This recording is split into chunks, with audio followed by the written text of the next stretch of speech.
Good morning, everybody. I will be presenting about my service learning hospice plus hard, and it was just building skills through volunteering piece of compassion as well.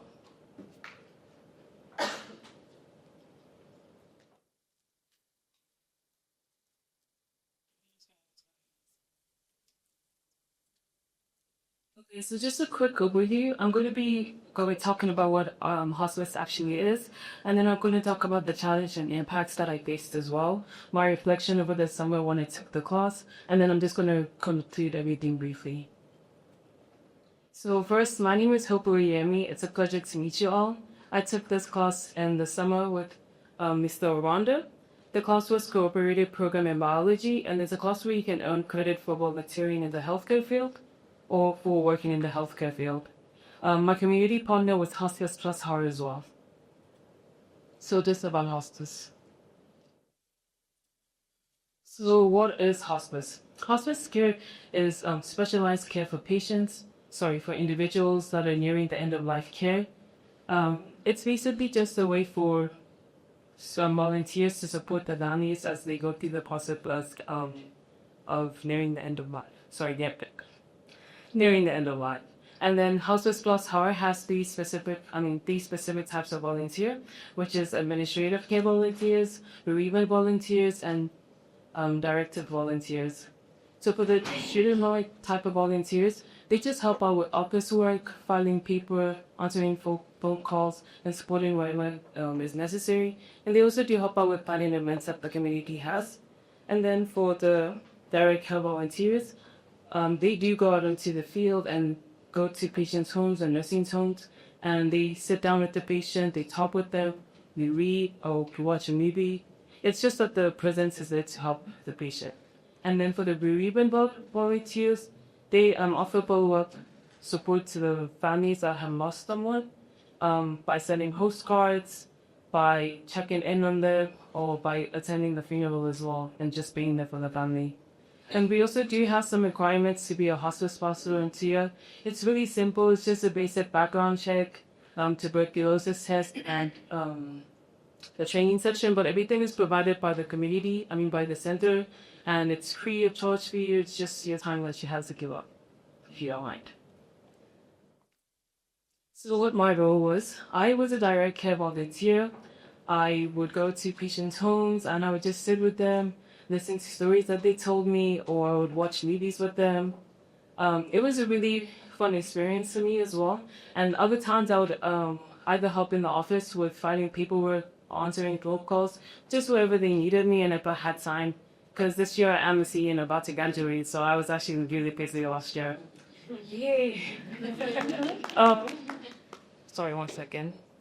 Up on the screen, I have a picture of when I had them come over to campus because I am the VP of a club called Advancement of Females in Medicine. And we had them come onto campus so that they can kind of spread awareness about the club. So not just my club, but to all the be held up organizations and clubs.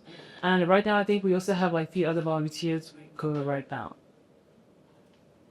And then the challenges and impacts that I faced were emotions, rejection, and helplessness. So being in the hospice setting is emotionally intense for me because there was just a lot of feelings being brought up to the surface, especially because the patient was being near end of their life. And it was just a lot to deal with. And sometimes they wouldn't want to be there. That's why I also faced rejections. It would be that the read was frustrated or the pain was stirring up, or sometimes they just didn't want to be there, but that wasn't the only thing too. Other times, I would see that the patient was being treated poorly by the family, and I had to learn how to navigate with them. And Hospice Plus really helped with that because I would talk to them and they would help me navigate the family dynamics on what to do, on how to interact with them and still stay in my role as a volunteer, not to be too involved as well. I became a better active listener and would just sit there and learn to just be in the presence because that helped more than be too involved. You just had to be there and sort of give them their own space as well.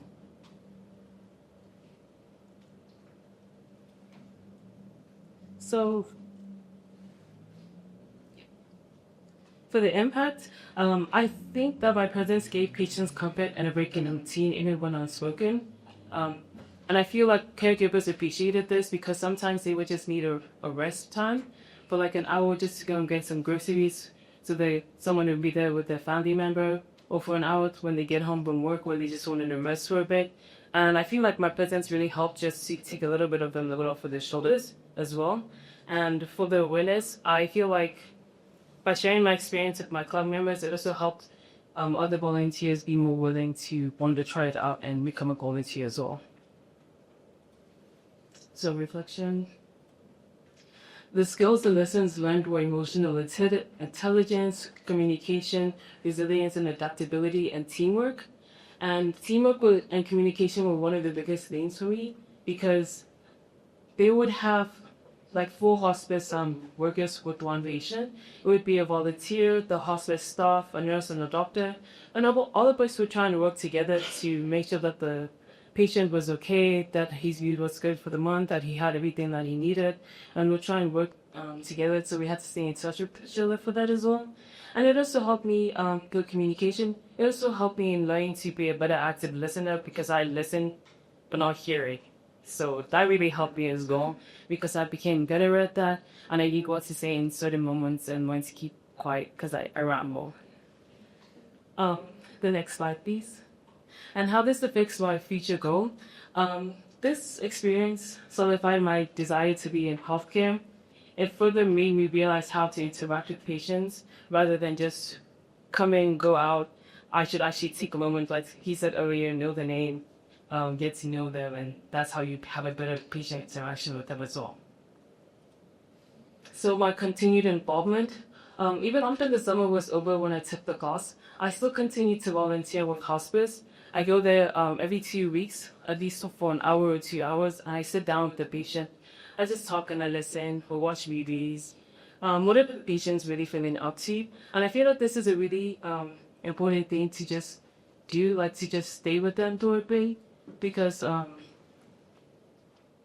it helps one thing, that's for sure. But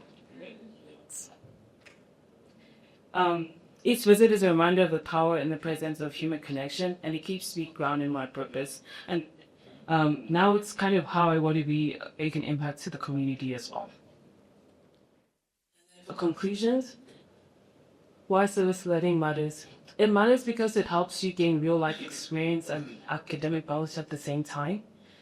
You can gain these skills, awareness, communication, collaboration. It helps you learn further than just being in a classroom and looking at a screen, rather than coming to the actual situation and learning how to adapt to it. And then, why shouldn't you take a service learning course? You get to explore your passions while giving back. You earn credit while building real skills and making a challenge. And it can be life-changing in ways you didn't expect until you're doing. Thank you. Does anyone have any questions?